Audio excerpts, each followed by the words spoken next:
राधे राधे मेरे प्यारे भाइयों बहनों माताओं व बंधुओं, संस्कार की बातें चैनल में आपका स्वागत है।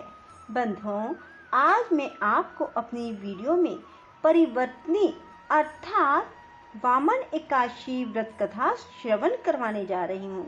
बंधुओं, परिवर्तनी एकादशी भाद्रपद माह के शुक्ल पक्ष की 11 तिथि को आती है।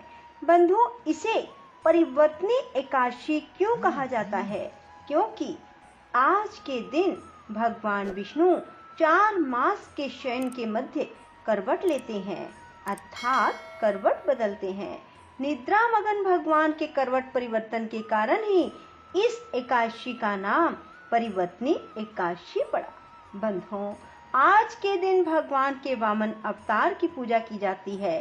भगवान विष्णु के बोने रूप वामन अवतार की यह पूजा वाजपेय यज्ञ के समान फल देने वाली और स्वस्थ पापों को नष्ट करने वाली है। वामन भगवान की पूजा के कारण कुछ लोग इसे वामन एकादशी भी कहते हैं और इसके दूसरे दिन वामन जयंती मनाई जाती है। बंधुओं, वामन एकादशी व्रत कथा। धर्मराज युधिष्ठिर ने कहा, हे माधव, भाद्रपद मास के शुक्ल पक्ष की एकादशी का नाम विधि विधान से बताएं। श्री कृष्ण भगवान कहते हैं, हे राजन, सब पापों को नष्ट करने वाली स्वर्ग प्रदायक उत्तम वामन एकादशी का महात्म मैं तुम्हें बताता हूँ। ध्यान पूर्वक सुनो। यह एकादशी जयंती एकादशी भी कहलाती है। इसका व्रत करने से वाजपेय यज्ञ का फल प्राप्त होता है। पापियों के पाप नाश करने के लिए इससे बढ़कर कोई उपाय नहीं। जो मनुष्य इस एकादशी के दिन मेरे वामन रूप की पूजा करता है, वह तीनों लोकों की पूजा कर लेता है। मोक्ष की इच्छा रखने वाले मनुष्य इस व्रत को अवश्य करें। जो कमल नयन भगवान का कमल से पूजन करते हैं, वे अवश्य भगवान के समीप जाते हैं। जो भाद्रपद शुक्ला एकादशी को व्रत और पूजन करता है, उसे ब्रह्मा विष्णु सहित तीनों लोकों का पूजन करने का पुण्य फल प्राप्त होता है। सभी को इस परिवर्तनी एकादशी का व्रत अवश्य करना चाहिए, क्योंकि इस दिन भगवान विष्णु क्षीर सागर में अपने 4 मास के शयन के मध्य करवट बदलते हैं। भगवान के वचन सुनकर युधिष्ठिर बोले, हे भगवान, मुझे अति जिज्ञासा हो रही है कि संपूर्ण सृष्टि का संचालन करते हुए आप किस प्रकार सोते और करवट लेते हैं। किस प्रकार राजा बलि को आपने वचन में बांधा और वामन रूप रखकर क्या क्या लीलाएं की। आपके करवट बदलने के उपलक्ष्य में हमको क्या करना चाहिए, यह बातें आप विस्तार पूर्वक मुझसे कहें। श्री कृष्ण ने कहा, हे राजन, अब आप सब पापों को नष्ट करने वाली इस कथा को सुने। त्रेता युग में बलि नामक एक दैत्य मेरा परम भक्त, अत्यंत दानी, सत्यवादी और ब्राह्मणों का सेवक था। यज्ञों के प्रभाव से उसने इंद्र आदि सब देवताओं को जीत लिया। अब तो उसने देवलोक पर अपना अधिपति जमाकर सभी देवताओं को स्वर्ग से भगा दिया और संपूर्ण लोकों का स्वामी बन गया। आकाश, पाताल, पृथ्वी तीनों ही लोग उसके अधीन हो गए। तब देव ऋषियों सहित इंद्र आदि सब देवता भगवान के पास जाकर उसका पूजन और स्तुति करने लगे। उन्होंने राजा बलि के अत्याचारों से मुक्ति दिलाने की भगवान से प्रार्थना की। भगवान ने वामन रूप धारण कर अवतार लिया और राजा बलि से 3 पग भूमि मांगी और फिर अपने तेजस्वी रूप से राजा बलि को पाताल लोक में भेज दिया।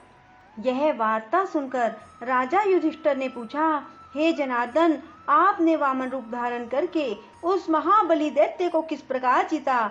श्री कृष्ण भगवान बोले, मैंने वामन रूप धरकर बलि से 3 पग भूमि की याचना करते हुए कहा कि मुझको 3 पग भूमि दे दो, इससे तुम्हें 3 लोक के दान का पुण्य प्राप्त होगा। राजा बलि ने इसको तुच्छ याचना समझकर मुझसे कहा, 3 पग भूमि तो कुछ भी नहीं होती। मैंने उसे 3 पग भूमि देने का संकल्प लेकर अपने त्रिविक्रम रूप को बढ़ाकर भुव्रलोक में पेट, जनलोक में हृदय, यमलोक में कंठ की स्थापना कर सत्यलोक में मुख, उसके ऊपर मस्तक स्थापित किया। सूर्य, चंद्रमा आदि सब ग्रहों, योग, नक्षत्र, इंद्र आदि देवताओं और शेष आदि सब नाग गणों ने विविध प्रकार से वेद सूक्तों से प्रार्थना की। 2 पग नापने के बाद मैंने राजा बलि का हाथ पकड़कर कहा, राजन, एक पद से पृथ्वी, दूसरे से स्वर्गलोक पूर्ण हो गए, अब तीसरा पैर कहाँ पर रखूं? तब बलि ने अपना सिर झुका लिया और मैंने अपना पैर उसके मस्तक पर रख दिया। इससे मेरा वह भक्त पाताल को चला गया। इस प्रकार उसकी विनती और नम्रता को देखकर मैंने कहा, हे बलि, मैं सदैव तुम्हारे निकट रहूंगा। विरोचन के पुत्र बलि के कहने पर वहां पर भाद्रपद शुक्ला परिवर्तनी एकादशी के दिन बलि के आश्रम पर मेरी मूर्ति स्थापित हुई और दूसरी क्षीर सागर में शेषनाग की पीठ पर हुई।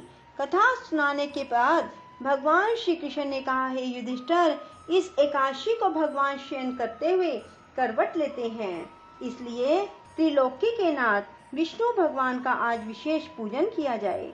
इनके निमित्त तांबा, चांदी, चावल, दही का दान उचित है। रात्रि को जागरण अवश्य करना चाहिए। जो इस प्रकार व्रत करते हैं वे सब पापों से मुक्त होकर स्वर्ग लोक को जाते हैं। उनका चंद्रमा के समान निर्मल यश संसार में फैलता है। जो पापों को नष्ट करने वाली इस कथा को पढ़ते और सुनते हैं उनको भी 1000 अश्वमेध यज्ञ का फल प्राप्त होता है। परंतु भाद्रपद के शुक्ल पक्ष की परिवर्तनी एकादशी का महत्व बहुत है, क्योंकि इस दिन भगवान विष्णु ने क्षीर सागर में शयन करते हुए करवट बदली थी। बंधुओं, जो कोई भी इस व्रत को करते हैं उनके सभी पाप नष्ट हो जाते हैं और उन्हें मोक्ष की प्राप्ति होती है। बंधुओं, इसलिए भाद्रपद के शुक्ल पक्ष की एकादशी का व्रत सभी को करना चाहिए। जो कोई भी इस व्रत को करता है उसे वाजपेयी यज्ञ के बराबर पुण्य की प्राप्ति होती है। बंधुओं, व्रत करने वाला मनुष्य दशमी तिथि को शाम के समय भोजन ना करे। यदि करना चाहे तो दूध और फल ग्रहण कर सकते हैं। रात्रि में कुरली करके सोएं, अर्थात दांतों में कोई अनकन फंसा हुआ ना रहे। एकादशी के दिन प्रातःकाल जल्दी उठें, स्नान आदि से निवृत्त होकर भगवान विष्णु के समक्ष खड़े होकर दाहिने हाथ में जल और फूल लेकर व्रत का संकल्प लें कि हे भगवान विष्णु, मैं आज परिवर्तनी एकादशी व्रत कर रहा हूँ या कर रही हूँ। मेरा व्रत बिना किसी विघ्न बाधा के संपन्न करना और मेरा मनोरथ पूर्ण करना कहकर जल भगवान विष्णु के समक्ष छोड़ दें। फिर भगवान की पूजा अर्चना करें। भगवान को फूल, फल, तुलसी दल अवश्य अर्पित करें।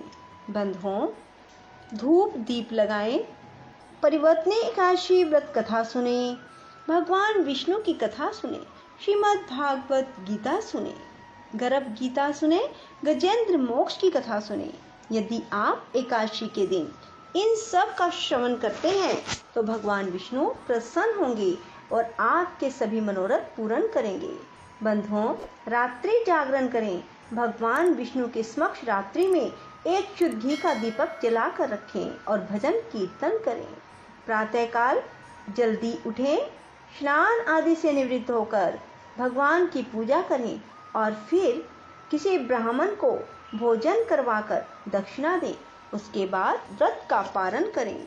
बंधुओं, एकादशी के दिन भूल कर भी बाल ना तो धोएं और ना ही कटवाएं, नाखून भी ना काटें, किसी का दिल ना दुखाएं, ब्रह्मचर्य का पालन करें, किसी जीव की हत्या भी ना करें।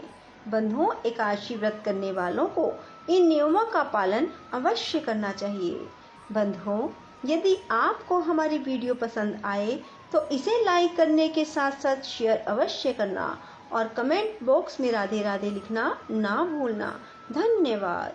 श्री कृष्ण गोविंद हरे मुरारी, हे नाथ नारायण वासुदेवा।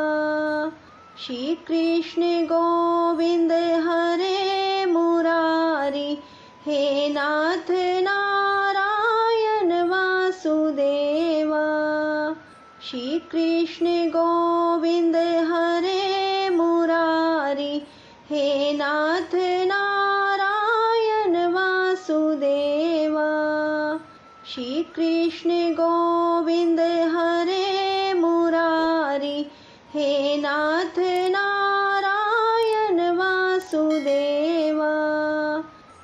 कृष्ण गोविंद हरे मुरारी, हे नाथ नारायण वासुदेवा। श्री कृष्ण गोविंद हरे मुरारी, हे नाथ नारायण वासुदेवा। श्री कृष्ण गोविंद हरे मुरारी, हे नाथ नारायण वासुदेवा। राधे राधे, जय श्री कृष्णा।